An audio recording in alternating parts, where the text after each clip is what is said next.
मानव मस्तिष्क की परिकल्पना में सुख की अनुभूति की कामना हमेशा से ही बलवती रही। जीवन के साथ परलोक में भी सुख की संभावना ने जन्म दिया सर्वलोक की अवधारणा को। स्वर्ग की इस कल्पना ने मानव आचार विचार को निखारा भी और संवारा भी। मानव की कंदराओं के उस युग से महलों के इस युग तक के सफ़र को आसान तो बनाया उसकी बुद्धि ने, उसकी जिज्ञासु प्रवृत्ति ने, पर उसे दिशा दी उसके आचार विचार ने। आचार विचार पर अंकुश लगाने में स्वर्गलोक की अवधारणा सबसे बलवती रही।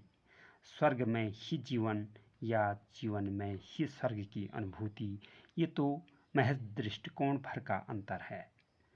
स्वर्ग के ऐश्वर्यपूर्ण जीवन को इग्नोर कर धरती के मानव संग जीवन बिताने की पृष्ठभूमि पर लिखी हुई एक प्राचीन प्रेम कथा और उसकी नायिका उर्वशी का हम जिक्र कर रहे हैं। अभी उर्वशी का पहला उल्लेख मिलता है हिंदुओं के सबसे प्राचीन ग्रंथ ऋग्वेद के सबसे नए 10वें मंडल में।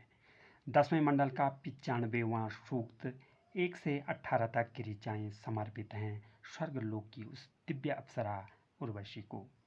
ऋग्वेद की ऋचाओं में उर्वशी ऋषि भी है और देवता भी। यहाँ उर्वशी का व्यापक अर्थ में प्रयोग हुआ है जिसका अर्थ है धरती। इसी प्रकार पूर्वरवा का अर्थ यहाँ बहुत सारे शब्दों का ज्ञाता या बहुत सारे शब्दों को जानने वाला या ज्ञानी पुरुष से है।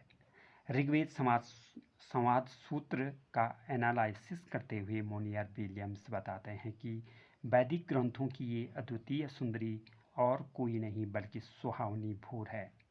वो समय जब काली रात का घना अंधेरा को भेती हुई सूर्य रश्मियाँ उज्ज्वलित करती हैं धरा को, यानी कि सुबह का समय।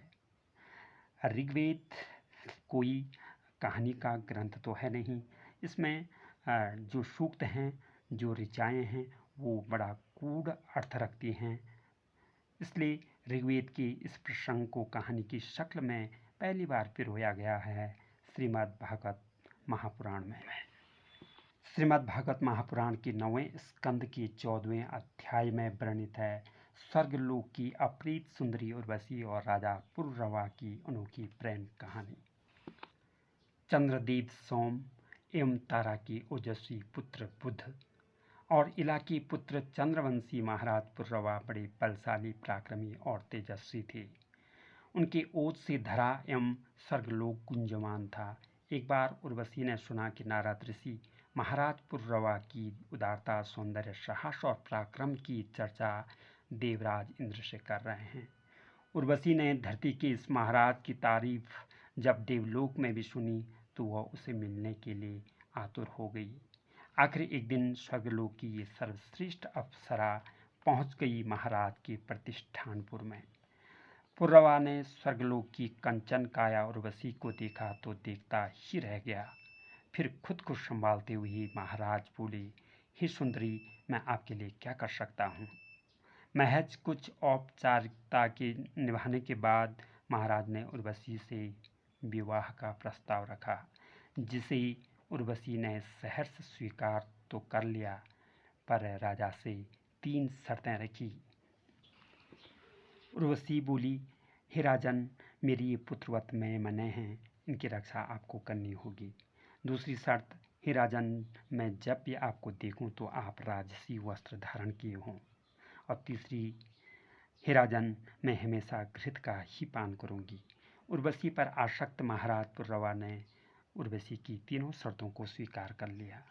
स्वर्गलोक की सबसे दिव्य सुंदर अप्सरा संग धरती के पराक्रमी महाराज को समय का कोई पता ही नहीं चला, पर उधर स्वर्गलोक उर्वशी के बिना सूना सूना सा लगने लगा। तब देवराज ने उर्वशी को वापस देवलोक लाने की जिम्मेदारी सौंपी 2 गंधर्व कुमारों को।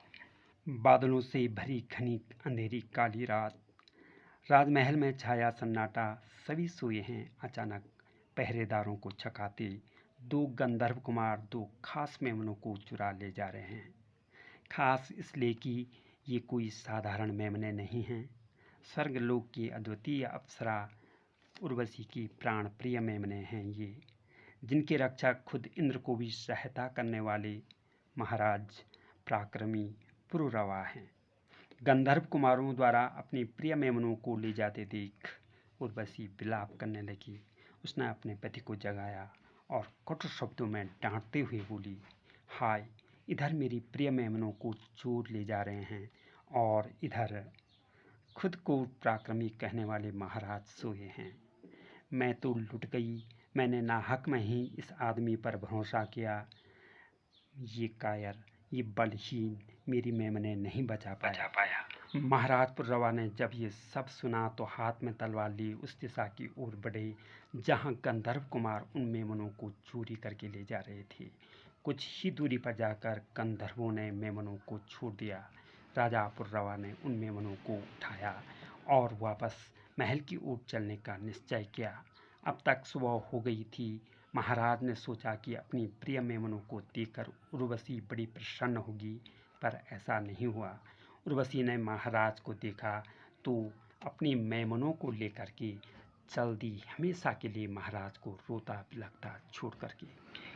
महाराज पुररवा ने उर्वशी को बहुत जगह ढूंढा। ढूंढते फिरते धरती को छान मारा, लेकिन उन्हें कहीं भी उर्वशी नहीं मिली। अपनी प्रिय संगनी के बिना पुररवा बहुत व्याकुल रहने लगे। उधर गंधर्व कुमार प्रसन्न थे, उनकी चाल सफल हुई थी। उर्वशी देवलोक लौट आई थी। श्रीमद् भागवत पुराण में वर्णित है कि जब देवराज को पता चला कि उर्वशी के बिना पुररवा का राजकाज में मन नहीं लग रहा है, वे बहुत दुखी रहने लगे हैं, तो देवराज ने उर्वशी की हम सकल अग्निस्थली का विवाह महाराज से कराया।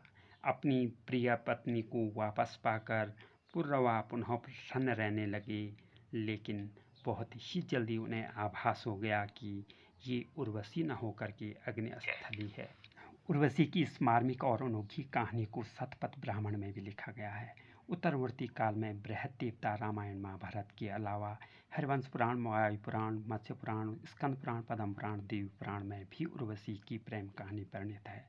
कालांतर में संस्कृत साहित्य के महान कवि कालिदास ने प्रसिद्ध त्रिटक विक्रमोर्वशीयम की नायिका के रूप में इस अद्वितीय सुंदरी उर्वशी को चुना।